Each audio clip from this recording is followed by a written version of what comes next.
প্রিয় দর্শক, আমন্ত্রণ জানাচ্ছি কেমন বাজেট চাই অনুষ্ঠানে। আজকে আমরা কথা বলবো সামাজিক নিরাপত্তা ও এবারের বাজেট বিষয়ে।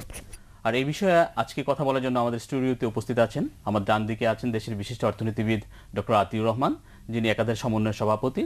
আছেন খাদ্য ও দুর্যোগ ব্যবস্থাপনা মন্ত্রণালয়ের মাননীয় মন্ত্রী ডক্টর মোহাম্মদ আব্দুর রাজ্জাক। আপনাদের দুজনকে স্টুডিওতে আমন্ত্রণ জানাচ্ছি।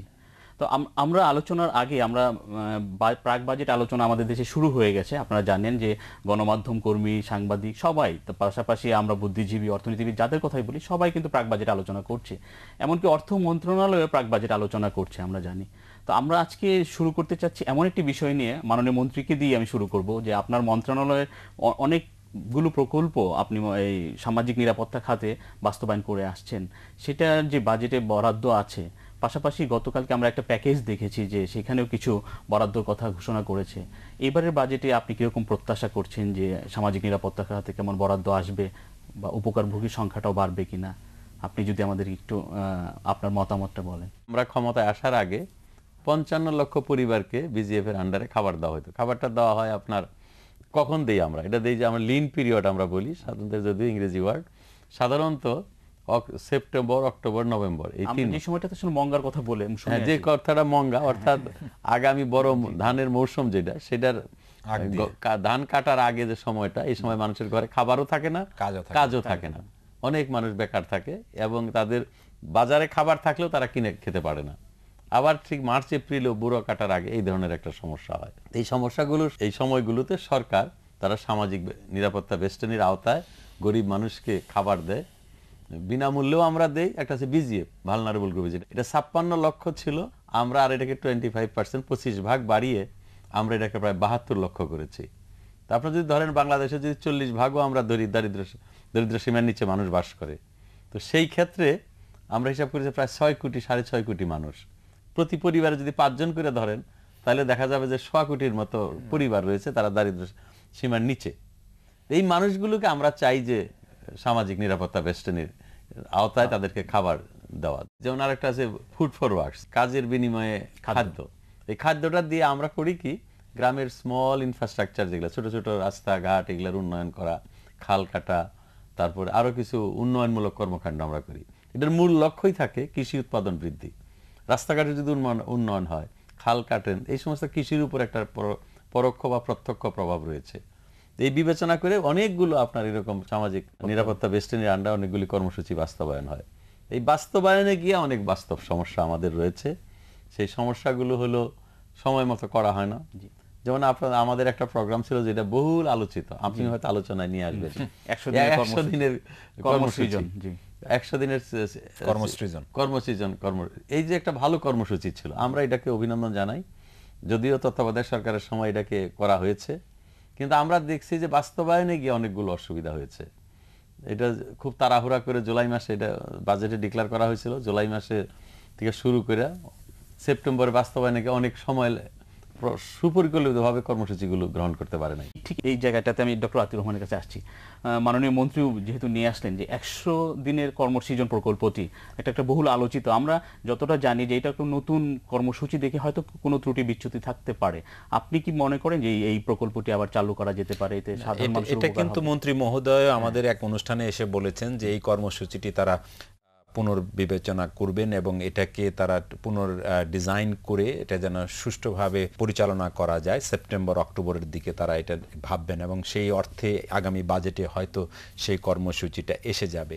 এবং এই কর্মসূচিটির একটি আমি মনে করি যে এটা পুনর্বিবেচনা করবার সময় নিশ্চয়ই তারা মনে রাখবেন যে এটা যেন ঠিক মতো টার্গেট করা হয়, অর্থাৎ যারা এটা পাওয়ার উপযুক্ত তারা যেন এটা পান, ঠিক এলাকাতে যেন যায়। যে সমস্ত এলাকাতে কর্মসংস্থানের সংকট বেশি, যেমন চর এলাকায়, হাওড় এলাকায়, উপকূলে, পার্বত্য চট্টগ্রাম, যেসব জায়গাতে কর্মসংস্থানের অভাব রয়েছে সেই সব জায়গায় যেন যায়। এটা যেন একটা সময় মতো হয়, যেটা আমি বললাম যে সময়টা কর্মসংস্থানের যে সময় আসে। তৃতীয়ত এটা যেন ঠিক মতো মনিটর করা হয়, অর্থাৎ এটা কারা পেল এবং এটা আজকে মোবাইল ফোন আছে, সব কিছু আছে এবং এটা নিয়মিত যেন মোবাইল মনিটর করা হয়। আরেকটা হলো যে গত বছর কর্মসূচিতে একটা সমস্যা ছিল, কোনো সরকারি কর্মকর্তা নির্দিষ্টভাবে এই কর্মসূচিটি করবার জন্য তারা নিয়োগ প্রাপ্ত ছিলেন না, অন্য মন্ত্রণালয়ের লোকজনকে নিয়ে তারা এটা করেছেন। আমি মনে করি যে এর এত বড় কর্মসূচি করবার জন্য খাদ্য মন্ত্রণালয়ের নিজস্ব অফিসার নিয়োগ করা উচিত এবং তাদের মাধ্যমে স্থানীয় সরকারের সহযোগিতা নিয়ে এটাকে একটা ওনারশিপ, অর্থাৎ এটা flagship programme of the ministry, এরকম একটা জিনিস যেন তারা করেন, এটা আমি প্রত্যাশা করব। আমি মনে করি যে সামাজিক নিরাপত্তার যে বিষয়টি, এটা সামাজিক নিরাপত্তার থেকে সামাজিক মইতে রূপান্তর করতে হবে। অর্থাৎ মানুষ যারা গরিব আছে, সেই গরিব মানুষ ধীরে ধীরে ওই মই বেয়ে তারা উপরে চলে যাবে। রবীন্দ্রনাথ একটা কথা বলেছেন, আমি মন্ত্রী মহোদয়ের দৃষ্টি আকর্ষণ করবার জন্য কথাটি বলছি। রবীন্দ্রনাথ বলেছেন সব দেশেই তো গরিব মানুষ আছে, কিন্তু তারপরে সব দেশকে তো গরিব দেশ বলা হয় না। সেই দেশটাকে গরিব দেশ বলা হয় যেই দেশের গরিব মানুষ আয় রোজগার করে ধনী হবার ভরসা রাখে না। আমরা সেই ভরসার পরিবেশটি তৈরি করব, ওই মই বেয়ে তারা উপরে উঠে যাবে, সেরকম একটি পরিবেশ করা দরকার। এবং আমার ধারণা নতুন সরকার সেই পরিবেশের দিকে মনোযোগ দেবেন এবং সামাজিক নিরাপত্তা সেই অর্থে একটা মইয়ের ব্যবস্থা করে দেবে। সেই আমরাও আমাদেরও প্রত্যাশা সেরকমই যে আমরা এরকম একটা ভরসার পরিবেশ পাবো। কিন্তু আমরা এই মুহূর্তে আমরা একটু আমাদের সহকর্মীরা বাংলাদেশের বিভিন্ন অঞ্চল ঘুরে কয়েকজন প্রান্তিক মানুষের কথা তুলে নিয়ে আসছেন, সেটা আমরা ভিডিও ফুটেজে দেখবো, তারপর আবার আমরা এইখানে চলে আসবো। বিধবা নারী, আমি এই পর্যন্ত সরকারের কিছু পাইনি। আচ্ছা, আমার অতি কষ্টে দিন যায়। আচ্ছা, আমার এই বাজেটে যেন আমার একটু কিছু আমার পাই যেন। এবছরের বাজেট পরিকল্পনাতে আমাদের নারী উন্নয়নের যে ধারাগুলো ছিল তার মধ্যে স্বাস্থ্যসেবা এবং নারীদের প্রসূতি মাদের যে বিষয়গুলো, সেগুলি প্রায় আমাদের খুবই কমই রাখে বাজেটে। এবছর আমরা আশা করি এই বছর বর্তমান সরকার যেন আমাদের বাজেটে এগুলি ইনক্লুড করেন। এবছরের বাজেট পরিকল্পনায় বাংলাদেশের যে পরিকল্পনা আছে, এই বিভাগের প্রায় অনেক কাজই প্রায় বিলীন হয়ে যাচ্ছে। সেই কাজগুলোকে আবার ধরে রাখার জন্য বাংলাদেশ সরকারের কাছে এবার আমাদের দাবি যে বাজেটটা যেন এবার পরিকল্পনা এবং স্বাস্থ্য বিষয়ে যেন রাখা হয়। বর্তমানে যে সরকার যে 100 দিনের কর্মসূচি যে বাস্তবায়ন করতে চলছে, তার প্রেক্ষাপটে আমিও বিভিন্ন অবস্থায় পরিদর্শন করছি। অত্র ইউনিয়নের একজন সাবেক চেয়ারম্যান হিসাবে এবং গর্জমিনা মাধ্যমিক বিদ্যালয়ের প্রধান শিক্ষক হিসেবে আমি বিভিন্ন এলাকায় আমি ঘুরেছি। তাতে দেখেছি যে যারা শ্রমিক, তারা অত্যন্ত গরিব লোক এবং তাদের যে ওয়েজেস বা তাদের যে মজুরি যা দেওয়া উচিত তারা ঠিকভাবে সেইটা পাইতেছে না। যারা বৃদ্ধ পুরুষ আছে বা বিধবা মহিলা যারা আছে, তারা যে টাকা গভর্নমেন্ট থেকে পাচ্ছে, যে অ্যালাউন্স পায়, তা অত্যন্ত অপ্রতুল। অতএব তাহাদের ওই ভাতা যাতে বৃদ্ধি পায়, এই মর্মে আগামী বাজেটে যাতে এইটা উপস্থাপন করা হয়, এজন্য আমি গভর্নমেন্টের কাছে জোর রিকোয়েস্ট জানাচ্ছি। আমি একজন মুক্তিযোদ্ধা এবং মুক্তিযোদ্ধা যা সম্মানী ভাতা পাই, তাতে আমাদের হয়তো ছেড়ে ফেলে এবং পরিবারবর্গ নিয়ে খাইয়ে পরে থাকা খুব কষ্টকর। এমতো অবস্থায় আমাদের ভাতাটা বৃদ্ধির একান্ত প্রয়োজন। আমি যখন ঢাকায় আসি তখন যে অসুবিধাগুলো আমার হয়, মানে রাস্তায় যখন থাকি আমরা শিশুরা, তখন যে সুবিধাগুলো হয়, আমরা মানে পাচারের ঝুঁকিতে থাকি। তারপর আমাদের যে যৌন নির্যাতন, আমাদের যে বড় ভাইয়েরা আছে, তারা আমাদের যে যৌন নির্যাতন করে। এবং এছাড়া যে মাদকদ্রব্য, আমাদেরকে বড় ভাইয়েরা যারা থাকে তারা মাদকদ্রব্যগুলো আমাদেরকে গ্রহণ করতে দেয় এবং আমাদের কিনতে দেয়, এই সমস্যাগুলো। এবং আমাদেরকে বড়া দেখতে পারে না, লাথিউতা মারে, আমাদেরকে বিশ্বাস করতে চায় না। এই কথাগুলো আমরা আগামী যে বাজেটটা হবে জুন মাসে, সেই বাজেটে আমরা যাতে এই কথাগুলো উঠে আসে তারা যেন বলে, এই আমি চাচ্ছি। আমি একজন সুবিধাবঞ্চিত শিশু। আমি আগে কমলাপুর থাকতাম। আমার চোখে যেটা সমস্যা মনে হয়েছে যে সমাজের প্রত্যেকটি লোক নিরাপত্তা পাচ্ছে, আমাদের মতো শিশুরা যারা আছে তারা কোনো নিরাপত্তাই পাচ্ছে না। তো দেখা যাচ্ছে যে বড় লোকের অনেক ছেলেমেয়েরা অনেক বড় বড় স্কুলে পড়তেছে, তো আমাদের মতো শিশুরা স্কুলে পড়তে পারছে না। তো আমার যা মনে হচ্ছে যে আমাদের মতো শিশুরা যাতে স্কুলে পড়তে পারে, সেই সুবিধায় আগামী যে বাজেটটা হবে সেখানে যেন সরকারের এই বিষয়টা বিশেষ বিবেচনায় যেন রাখে। আমরা বেশ কিছু ভিডিও ফুটেজে সাধারণ মানুষের প্রত্যাশার কথা শুনলাম, কিন্তু আমরা মাননীয় মন্ত্রী আপনার কাছেই আসবো, কিন্তু তার আগে আমরা ছোট্ট বিরতিতে যাচ্ছি। প্রিয় দর্শক, আমাদের সঙ্গে থাকুন, আমরা একটু পরে ফিরে আসছি।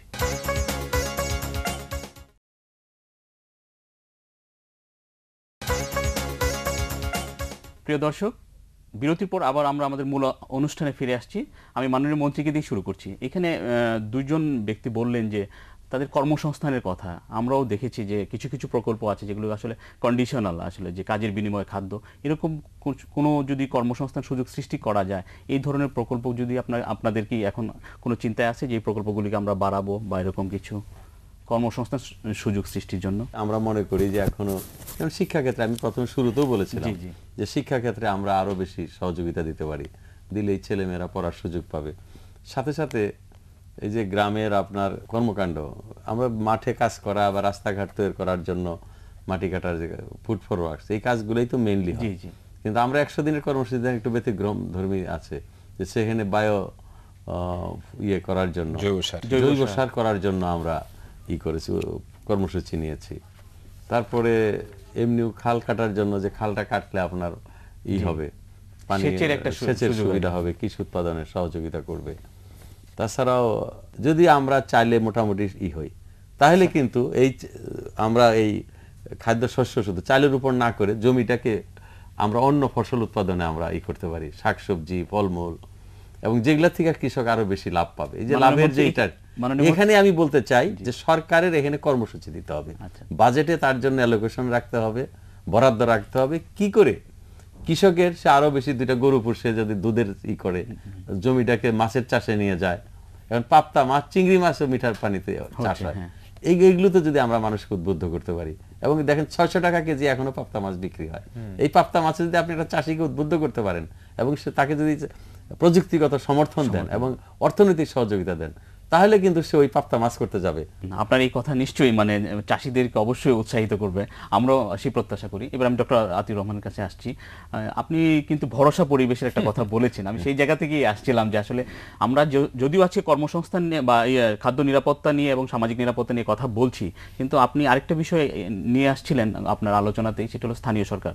আমরা কিন্তু স্থানীয় সরকারকেও এর সাথে সম্পৃক্ত করতে পারি, তাহলে হয়তো এই সামাজিক নিরাপত্তা বেষ্টনী যে কর্মসূচিগুলি আছে সেগুলো আরো দ্রুত বাস্তবায়ন করা যায়, পাশাপাশি এডিপি কেও করা যেতে পারে। আপনি কি মনে করেন? আসলে স্থানীয় সরকারের সহযোগিতা নিয়েই কিন্তু কেন্দ্রীয় সরকার সামাজিক নিরাপত্তামূলক কাজগুলো করে, সব সময় তারা স্থানীয় বাস্তবায়নের দায়িত্ব স্থানীয় সরকার করে। এখন স্থানীয় সরকারগুলোর সমস্যা হলো যে আমাদের যে সবচেয়ে পুরনো যে স্থানীয় সরকার ইউনিয়ন পরিষদ, এটি কিন্তু অনেক দিনের সরকার, কিন্তু এই সরকারটির নির্বাচন অনেক দিন যাবৎ হয়নি, সেই কারণে একটি সমস্যায় আমরা রয়ে গেছি। কিন্তু আমরা আশা করছি খুব শিগগিরই নির্বাচন হবে, বছরের শেষ দিকে নির্বাচন হবে এবং তারা নতুন চেয়ারম্যান আমরা পাবো, নতুন করে কাজ শুরু হবে। কিন্তু যারা এখন আছেন তাদেরকে দিয়ে আমরা কাজ করাতে হবে, এটা একটা কাজ তাদের দিয়ে করাতে হবে। এই যে যারা এই যে উনি যে বললেন যে ভিজিডি যে কর্মসূচি 100 দিনের কর্মসূচি, এটা যেন রাইট লোকে অর্থাৎ যারা পান এই জায়গাটা তারা সহযোগিতা করতে পারেন। এবং আমি মনে করি যে প্রকাশ্য দিবালোকে অনেকের সামনে যদি এই সিলেকশনটা হয়, একটা সবাইকে সামনে রেখে, তখন কিন্তু চক্ষু লজ্জার কারণেও তার নিজের ভাইটাকে ওখানে ঢোকাতে চেষ্টা করবেন না চেয়ারম্যান সাহেবরা। সুতরাং আমার মনে হয় যে ওই চিহ্নিত করবার যে জিনিসটা, এটা একটা প্রকাশ্যে কমিউনিটি বেসড একটা প্রক্রিয়ার মধ্য দিয়ে করা ভালো। মাননীয় মন্ত্রী আরেকটি বিষয় চমৎকার কথা বলেছেন, সেটা হলো কৃষকের ঋণ। আমার মনে হয় এই জায়গাটাতে আমাদের আরো অনেক বেশি নজর দিতে হবে, এবং এটাও আমি প্রকাশ্যে কারা ঋণ পাওয়ার উপযুক্ত সেটা যেন সকলের সামনে চিহ্নিত করা হয়। এখন কিন্তু ব্যাংকগুলো অনেক সময় সত্যিকার কৃষকের কাছে টাকা দিতে পারে না, এবং সেখানে রেট অফ ইন্টারেস্ট, আমরা সকলেই শিল্পের রেট অফ ইন্টারেস্ট কমানোর জন্য চিন্তা করছি, কৃষকের রেট অফ ইন্টারেস্টে কে সহযোগিতা করবে, এই কথাটাও আমাদের কিন্তু মনে রাখতে হবে। এবং এটা মনে রেখেই আমরা আগামী বাজেটটা গরিবমুখী একটা বাজেট করব, এবং সামাজিক নিরাপত্তা ধর্মী একটা বাজেট করব, কৃষকের স্বার্থ রক্ষা করবার জন্য বাজেট করব, শ্রমিকের স্বার্থ রক্ষা করবার জন্য বাজেট করব, এরকম একটি প্রত্যাশা করছি। মাননীয় মন্ত্রী ইতিমধ্যে 16 টাকা কেজি চাল শ্রমিকদের জন্য দিচ্ছেন, এটা কি এই শিল্পের প্রতি একটি সহযোগিতা না? এটাও কিন্তু মনে রাখতে হবে সেইভাবে। প্রান্তিক জনগোষ্ঠীকে নিয়ে কাজ করেন বা ভাবেন এরকম 2-3 জন বিশেষজ্ঞের কথা আমরা শুনে আবার আমরা মূল আলোচনায় ফিরে আসছি। খণ্ডিতভাবে চাল ডিস্ট্রিবিউশন করলে সেটা দ্বারা কতটা কাজ হবে সেটা নেওয়া সংশয় আছে। একটা যদি হয় যে সার্বজনীন রেশনিং ব্যবস্থা চালু হলো, সেটা দ্বারা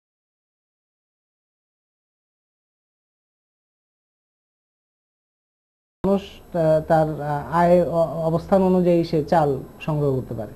কিন্তু খণ্ডিতভাবে এই যে চাল ডিস্ট্রিবিউশন, তখন আপনার নির্বাচন, কাকে নির্বাচন করা হবে, কোন অঞ্চল নির্বাচন হবে, কে সিদ্ধান্ত গ্রহণ করবে, কে বিতরণ করবে, কে হিসাব রাখবে, এগুলি নিয়ে আমাদের অভিজ্ঞতা খুব ভালো না। এমনকি যে অপারেশন ডাল ভাতের মতো একটা প্রোগ্রাম যেটা অনেক বেশি কন্ট্রোল ছিল, সেই অপারেশন ডাল ভাত নিয়েও নানা রকম প্রশ্ন হচ্ছে। তো সেই কারণে চাল ডিস্ট্রিবিউশনের চাইতে অনেক বেশি, আমি নিজে মনে করি যে এটা ঠিক ফুড ফর ওয়ার্কস টাইপ না, এটা হচ্ছে টেকসই কর্মসংস্থান। মানে আমি 2 মাসের জন্য কর্মসংস্থান করলাম তা না, বিভিন্ন এলাকায়, বাংলাদেশের বিভিন্ন এলাকায় বিভিন্ন ধরনের কাজের সংস্থান, কাজের আপেক্ষিক সুবিধা আছে। যে এলাকায় ধরেন পাট উৎপাদন বেশি হয়, সেখানে যদি পাট শিল্প গড়ে ওঠার ক্ষেত্রটা তৈরি হয়, যেখানে মাছের ক্ষেত্রটা আছে সেখানে মাছ এবং মাছের প্রসেসিং এই সমস্ত যদি হয়, যেখানে ফল চাষ ভালো হয়, যেখানে যদি ফলের প্রসেসিং ইন্ডাস্ট্রি গড়ে ওঠে, এই সমস্ত জিনিসগুলি যদি সূচনাও হয় এবং সেই সূচনার সময়কালে যদি কিছুদিন কিছু মাস সরকার তাদেরকে এই অবকাঠামো তৈরিতেও যদি কর্মসংস্থানের ক্ষেত্রটাকে একটু এনকারেজ করে কিংবা সেই অনুযায়ী বাজেট নির্ধারণ করে, আমার মনে হয় সেটা অনেক বেশি টেকসই হবে। সামাজিক নিরাপত্তা মানে কি? আমার কতগুলো নিরাপত্তার সমষ্টিতে সামাজিক নিরাপত্তা সৃষ্টি হয়। প্রথমত আমার কর্মসংস্থান, আমার যার সাথে যুক্ত আছে আমার আয়ের সংস্থান, যার সাথে যুক্ত আছে আমার খাদ্য নিরাপত্তা, যার সাথে যুক্ত হবে আমার পরবর্তীতে যে প্রজন্ম, সেই প্রজন্মের পুষ্টি এবং স্বাস্থ্য এবং শিক্ষা নিরাপত্তা। তো এই জিনিসগুলো সমন্বিত হয়ে সামাজিক নিরাপত্তার সৃষ্টি করে।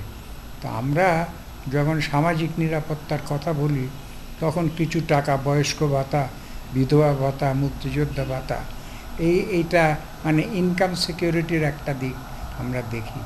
সার্বিকভাবে সোশ্যাল সিকিউরিটি যেটা বোঝায় সেইটা কিন্তু আমাদের বাজেটে কখনোই সঠিকভাবে সমন্বিতভাবে বিবেচিত হয়। আমরা দুজন বিশেষজ্ঞের কথা শুনলাম এবং আমাদের মাননীয় মন্ত্রী এবং আপনি দুজনেই মানে ম্যাক্সিমাম কথা আমরা বলে ফেলেছি, বিশেষ করে কর্মসংস্থান, শিক্ষা, স্বাস্থ্য। তবে একটা নতুন কথা এসেছে, সেটা হলো যে এগ্রো বেসড ইন্ডাস্ট্রির কথা বলেছেন। আমি ডক্টর আতিউর রহমানকে কাছে আসছি যে এগ্রো বেসড আসলে কি করা যেতে পারে আমাদের দেশে? না, এটা ঠিকই বলেছেন, যেখানে যেটার সুবিধা, কম্পারেটিভ অ্যাডভান্টেজ, সেখানে সেই ধরনের শিল্প গড়ে তোলা উচিত। যেখানে সবজির চাষ বেশি হয় সেখানে সবজি ভিত্তিক কিছু যদি করতে চায়, যেখানে আমের চাষ বেশি হয় সেখানে আমের প্রসেসিং করে যদি কোনো শিল্প গড়ে তোলা যায় তাহলে কর্মসংস্থান সৃষ্টি হবে এবং আমার মনে হয় সেই দিকে নজর দিতে হবে এবং আমাদের সরকার মনে হচ্ছে যে সেই দিকে নজর দিচ্ছেন, তারা বলেছেন যে সেই দিকে যাবেন। আর একটি কথা যেটা প্রফেসর মুজাফর আহমেদ বললেন, আমার মনে হয় যে এইটি একটা বহুমাত্রিক বিষয়, সামাজিক নিরাপত্তার বিষয়টি একটি বহুমাত্রিক বিষয়, যেটা মন্ত্রী মহোদয় বলেছেন, আমিও বলেছি। আমাদের একটা স্ট্র্যাটেজি থাকা দরকার যে আমরা কি করব, যেটা আমি আগেই বলেছিলাম যে মুষ্টিমেয় কিছু মানুষকে হয়তো নিরন্তর আমাদের সহযোগিতা দিয়ে যেতে হবে, আর বাকিদের কিন্তু আমরা কাজের এমন সুযোগ করে দেব যে তারা চিরদিন আর এই নির্ভরশীলতা থাকবে না, তারা একসময় এই ল্যাডার বেয়ে, এই মই বেয়ে উপরে উঠে যাবে। সেরকম একটি কৌশল আমাদের নির্ধারণ করতে হবে আমাদের আগামী বাজেটে। আমি এবার মাননীয় মন্ত্রীর কাছে আসছি। আপনার যেহেতু খাদ্য ও দুর্যোগ ব্যবস্থাপনা মন্ত্রণালয়ের দায়িত্বে আপনি আছেন, আমরা জানি যে আমাদের দেশটি একটি দুর্যোগ প্রবলিত দেশ। তা আমাদের আসলে এই দুর্যোগ ব্যবস্থাপনা মন্ত্রণালয়ে যেহেতু আপনি দায়িত্বে আছেন, আমাদের প্রস্তুতিটা কেমন? যদি কোনো ধরনের বড় ডিজাস্টার হয় সেই ক্ষেত্রে আপনাদের প্রস্তুতিটা কেমন? আমি জাতি হিসাবে, দেশ হিসাবে আমি দাবি করব যে আমরা অনেক অগ্রসর হয়েছি। একটা উদাহরণস্বরূপ বলা যায় যে গত সিডরে তুলনামূলকভাবে সিডরের যে ভয়াবহতা ছিল বা দৃঢ়তা যেটা ছিল, এটা কিন্তু তুলনামূলকভাবে কম ক্ষতি হয়েছে। পাশাপাশি আপনি যদি যান যে মায়ানমারে নার্গিস একটা হয়েছিল, সেটার অনেক ইন্টেন্সিটি কম ছিল, তা সত্ত্বেও কিন্তু ক্ষতি অনেক আরো ক্ষতি হয়েছে। ওই রকম প্রস্তুতি আমাদের মতো তাদের ছিল না। তো সেই তুলনামূলক আমাদের প্রস্তুতি রয়েছে। যেমন কয়েকদিন আগে আপনারা জানেন যে বিজলি, এই বিজলির আমরা জানি যে সিগন্যাল নাম্বার 7 পর্যন্ত দেওয়া হয়েছিল। 7 দেওয়ার পরে আমরা মনে করি যে একটা মহাসংকট হতে পারে। তো তার জন্য আমাদের প্রস্তুতি হলো, যেমন আমাদের একটা আছে সাইক্লোন প্রিপেয়ারনেস প্রোগ্রাম আছে, তার আন্ডারে, তার আওতায় আমাদের প্রায় 42,000 আপনার উপকূলবর্তী এলাকায় এবং বন্যাপীড়িত এলাকায় আমাদের স্বেচ্ছাসেবক রয়েছে। এই স্বেচ্ছাসেবকদেরকে প্রশিক্ষণ দেওয়া হয়েছে, তাদেরকে মানুষের তাদের মধ্যে একটা চেতনা বৃদ্ধি গ্রো করানো হয়েছে। তারপরে তাদেরকে কিভাবে এই ধরনের হলে সেগুলোর প্রশিক্ষণ দিয়ে তাদেরকে মানসিকভাবে তাদের প্রস্তুত করা হয়েছে। এবং এই যে বিজলির যখন ওয়ার্নিং দেওয়া হলো, অনেক নিচু এলাকাতে, সব এলাকাতে আমরা করিনি, প্রায় এলাকাতেই কিন্তু আমরা মানুষকে সাইক্লোন সেন্টারে নিয়ে গিয়েছিলাম। এই সমস্ত প্রশাসক বিভিন্ন লেভেলে, ইউনিয়ন লেভেলে, তৃণমূল পর্যায়ে, তারপরে উপজেলা পর্যায়ে বিভিন্ন পর্যায়ে কমিটি রয়েছে, সেই কমিটিগুলোকে আমরা এর মধ্যেই 2 দিনের মধ্যেই তারা মিটিং করছে, আবার এগুলা তাদের মিটিংয়ের সিদ্ধান্ত মাঠ পর্যায়ে নিয়ে গেছে, ভলান্টিয়ারদেরকে মাঠে নামাইছে, মাইকিং করা হয়েছে। আপনার পত্রপত্রিকা দেখেছেন বা টেলিভিশনে দেখছেন যে মাইকিং করতেছে, এগুলো দেখানো হয়েছে। তো কাজেই সেই দিক দিয়ে আমাদের সাইক্লোন সেন্টার রয়েছে, তারপর আরো নানান প্রস্তুতি আমাদের আছে। ভূমিকম্পের ক্ষেত্রে আমাদের প্রস্তুতি খুবই কম। ঢাকা শহরে যত্রতত্রভাবে সুপরিকল্পিতভাবে কোনো বিল্ডিং করা হয় নাই, এবং ভূমিকম্পকে বিবেচনায় রেখে আমাদের যে প্ল্যান, যেটা বাড়িঘরের করার, যে বড় বড় বিল্ডিং এখন তো ঢাকা শহরে অনেক হয়েছে, প্রায় শোনা যায় যে এগুলা কোনোটাই ভূমিকম্পকে মোকাবেলা করার মতো না। তো এই প্রেক্ষিতকে রেখেও আমরা ইদানিং আমাদের দুর্যোগ ব্যবস্থাপনা মন্ত্রণালয় থেকে আমরা বিদেশ থেকে কিছু সাজ সরঞ্জাম আমরা নিয়ে এসেছি, কিছু ক্রেইন, যদি এরকম বিল্ডিং হয়, আবর্জনা এবং মাছ থেকে মানুষকে বের করে নিয়ে আসা। আগামী এই কয়েকদিনের মধ্যেই সেই সাজ সরঞ্জামগুলো, ইকুইপমেন্টগুলো আমরা সামরিক বাহিনী এবং ফায়ার ব্রিগেডকে হস্তান্তর করব ফরমালি। এবং ভবিষ্যতেও আমাদের কর্মসূচি, আমরা আরেকটা প্রকল্প নিয়ে হাতে নিয়েছি, আগামী বছর থেকে এটা বাস্তবায়নে যাব। সেই প্রকল্পের আওতায় আমরা আরো বেশি এই ভূমিকম্প এবং এই ধরনের প্রাকৃতিক দুর্যোগকে মোকাবেলা করার জন্য আমরা আরো যন্ত্রপাতি আনার আমার মনে হয় যন্ত্রপাতির পাশাপাশি আমাদের সামাজিক আন্দোলনও শুরু করতে হবে, এবং এই ভূমিকম্প কিভাবে মোকাবেলা করব সেটা উপকূলবর্তী এলাকায় যেরকম আমাদের স্বেচ্ছাসেবক আছে, আমরা চিন্তা করছি শহর এলাকায় যদি ভূমিকম্প হয় মোকাবেলা করার জন্য আমরা স্বেচ্ছাসেবক সৃষ্টি করা। এটা একটা ভালো, আমাদের সাথে রেড ক্রস আমাদের সাথে সহযোগিতা করে, তাদের সাথে একটা ভালো কর্মসূচি হবে। আমরা এই প্ল্যান নিয়েছি, রেড ক্রসকে আমরা অনুরোধ করব ঢাকা শহরের জন্য এবং বড় বড় শহরগুলোর জন্য যেখানে মাল্টি স্টোরি অনেক উঁচু বিল্ডিং রয়েছে, এই বিল্ডিংগুলোর এলাকায় আমরা যেন স্বেচ্ছাসেবক গড়ে তুলি, সেটার জন্য আমাদের পরিকল্পনা রয়েছে। আমি মাননীয় মন্ত্রীর কথা ধরে যদি ডক্টর আতিউর রহমান আপনার কাছে আসি, আপনি কিন্তু একবার লিখেছিলেন যে ভূমিকম্প আসন্ন আমাদের প্রস্তুতি কি যথেষ্ট? মানে এখন মাননীয় মন্ত্রী বেশ কয়েকটা ভালো ভালো পদক্ষেপের কথা বললেন, ইকুইপমেন্টসের কথা বললেন, প্রশিক্ষণের কথা বললেন, এবং সচেতনতা বৃদ্ধির জন্য রেড ক্রিসেন্টের পাশাপাশি বেশ কিছু প্রোগ্রামের কথা বললেন। আপনি কি মনে করেন আর কি কি করা যেতে পারে? আসলে না, এগুলোই করে যেতে হবে, আমাদের শিক্ষা ব্যবস্থার মধ্যে নিয়ে আসতে হবে, স্কুল বেসড চিন্তা ভাবনার মধ্যে নিয়ে আসতে হবে, আর বাজেটে বরাদ্দ রাখতে হবে। এর জন্য প্রতি বছর বরাদ্দ রাখতে হবে। আমরা যেটা হয়, দুর্যোগ একবার হয়ে গেলে আমরা মনে করি আর দুর্যোগ আসবে না, সেই জন্য আমরা বরাদ্দ রাখি না। আমি মনে করি একটা স্থায়ী দুর্যোগ মোকাবেলা ফান্ড তৈরি করবার জন্য আমি অনেক দিন থেকে বলে আসছি, যদি দুর্যোগ নাও আসে টাকাটা রয়ে যাবে, এটা সার্কুলেট করবে এবং পরবর্তী বাজেটে গিয়ে যুক্ত হবে। কিন্তু এটা একটা ফান্ড, যাতে যে কোনো দুর্যোগ ব্যবস্থাপনা মন্ত্রী যেন দুইবার চিন্তা করা লাগে না যে কোত্থেকে টাকা আনবে। ওই টাকাটা এক জায়গায় থাকবে, দরকার হলে একটা তহবিল হিসেবে, এবং সেই তহবিলটা একটা স্থায়ী তহবিল হিসেবে গড়ে তোলবার জন্য আমি প্রস্তাব করব। যেমন আমরা যন্ত্রপাতি এবং সাজ সরঞ্জামের কথা বলেছি, হয়তো ধরেন ভূমিকম্প হয় নাই, কিংবা আগুন লাগে নাই, কিংবা বন্যা জলোচ্ছ্বাস হয় নাই, হলে বসে থাকবে, কিন্তু এটা সোশ্যাল ভ্যালু, যেটা ইকোনমিক্সে বলে সামাজিক আর মূল্য, সেটাকে আমাদের বিবেচনায় নিতে হবে। যে হতে পারে, কিন্তু যদি একটা ঝড় হয়, যদি একটা সাইক্লোন জলোচ্ছ্বাস হয় কিংবা ভূমিকম্প হয়, এটা যে ব্যাপক ক্ষতি হয় সেটা কিন্তু অনেক বেশি। কাজে সেটাকে বিবেচনায় রেখে এখানে আমাদের ইনভেস্টমেন্ট অর্থাৎ বিনিয়োগ করতে হবে। আমাদের অনুষ্ঠানে একদম শেষ পর্যায়ে আপনার কাছে শেষ একটা প্রশ্ন দিয়ে শেষ করতে চাচ্ছি।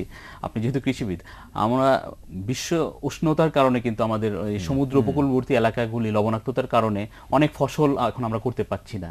আমরা কি বিকল্প ফসলের কথা চিন্তা করতে পারি? এরকম কিছু আমরা এখন ওই পর্যায়ে যাইনি যে আমরা ফসল করতে পারছি না। এই সমস্যাগুলো আমাদের আগেও ছিল, লবণাক্ততার সমস্যা আমাদের ছিল উপকূলবর্তী বিপুল এলাকা। আপনি জানেন যে আমাদের প্রায় 2 মিলিয়ন মতো এলাকা, 2 মিলিয়ন হেক্টরের মতো জমি, যেগুলো আপনার লবণাক্তের দ্বারা আক্রান্ত, এবং সেখানে আমরা একটা মাত্র ফসল করি, দুইটা ফসল আমরা করতে পারি না। আপনি এই সময় যান সারা দেশে, দেখেন এখন কি আছে, আপনি যখন এখান থেকে ময়মনসিংহের দিকে গাড়ি চালায় যান, কিংবা টাঙ্গাইল যান বা কুমিল্লা যান, দেখবেন খালি বুড়ো ধান আর ধান, কি সবুজ, মানে সবুজের এক মহা সমারোহ, তাই না? বিপুল, মানে একটা সাংঘাতিক দিগন্ত ভরা মাঠ বা সবুজের একজন মহা ইয়া। কিন্তু আপনি পটুয়াখালী যাবেন, দেখবেন সব জমি খালি পড়ে আছে, ব্যারেন ল্যান্ড, একদম ফাঁকা জমি, কোনো ফসল নাই। এই জায়গাগুলো কি করে আমরা ফসলের আওতায় আনতে পারবো?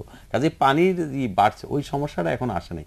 এমনি যে সমস্যা আছে সেটা যদি আমরা মোকাবেলা করি, তাহলে আপনার ওই এবং এইটা মোকাবেলা করার জন্য মাননীয় মন্ত্রী মহোদয় আমাদের পানি ব্যবস্থাপনায় আমাদের বিনিয়োগ বাড়াতে হবে, আমাদের মিষ্টি পানি আরো বেশি করে এই এলাকায় কি করে নিয়ে যাওয়া যায় এবং সেটাও কিন্তু চেষ্টা করতে হবে, জলাধার তৈরি করতে হবে এবং সেই রকম পরিকল্পনাও কিন্তু মাথায় আছে আমাদের, সেই পরিকল্পনাগুলোকে বাস্তবায়ন করতে হবে। প্রিয় দর্শক, আমরা আমাদের অনুষ্ঠানের শেষ পর্যায়ে চলে এসেছি। আজকে আলোচনা থেকে মাননীয় মন্ত্রী এবং ডক্টর আতিউর রহমান যে বিষয়গুলো আমাদের কাছে সুস্পষ্ট করলেন, বিশেষ করে মাননীয় মন্ত্রী বললেন যে সামনে 26 তারিখে হয়তো একটা ঘোষণা আসতে পারে যেটা প্রান্তিক চাষি এবং বিশেষ করে সব কৃষকের জন্য একটা সুসংবাদ হতে পারে। আর পাশাপাশি ডক্টর আতিউর রহমান বললেন যে আমাদের মন্ত্রণালয়গুলোর একটা সমন্বয় দরকার, বিশেষ করে বেশ কয়েকটা মন্ত্রণালয়ে আমাদের এই সামাজিক নিরাপত্তা প্রকল্পগুলো বাস্তবায়ন করছেন। আর আমরা ভূমিকম্প নিয়ে যে কথাগুলো বললাম, মাননীয় মন্ত্রী আমাদেরকে বেশ কয়েকটা সুসংবাদ দিলেন যে বেশ কিছু নতুন ধরনের ইকুইপমেন্টস আসছেন এবং কিছু প্রশিক্ষণ ও সচেতনতা বৃদ্ধি কার্যক্রম ওনারা হাতে নিয়েছেন। এটা আমাদের জন্য অবশ্যই ভালো উদ্যোগ। তো আমরা প্রত্যাশা করব ডক্টর আতিউর রহমানের মতো যে আমাদের এমন একটা ভরসা পরিবেশ তৈরি হবে যাতে এই দেশ আসলেই গরিব নয়। আর পাশাপাশি আমরা এমন একটা বাজেট প্রত্যাশা করি যেখানে সামাজিক নিরাপত্তা এবং খাদ্য নিরাপত্তাটা নিশ্চিত হবে এবং বাজেটটা অবশ্যই গরিবমুখী হবে। মাননীয় মন্ত্রী এবং ডক্টর আতিউর রহমান, আপনারা স্টুডিওতে এসে সময় দেওয়ার জন্য আপনাদেরকে অনেক ধন্যবাদ। আপনারা আমাদের অনুষ্ঠান সম্পর্কিত যে কোনো বিষয়ে বা পরামর্শ জানিয়ে আমাদের কাছে চিঠি লিখতে পারেন। প্রযোজক কেমন বাজেট চাই, বাংলা ভিশন, নুট টাওয়ার 110, বীর উত্তম সিআর দত্ত রোড, ঢাকা 1205। আমাদেরকে ইমেল করতে পারেন কেমন বাজেট চাই @live.com। প্রিয় দর্শক, আপনাদের সাথে দেখা হবে আগামী সপ্তাহে একই বারে একই সময় একই চ্যানেলে। সে পর্যন্ত সবাই সুস্থ থাকুন, ভালো থাকুন।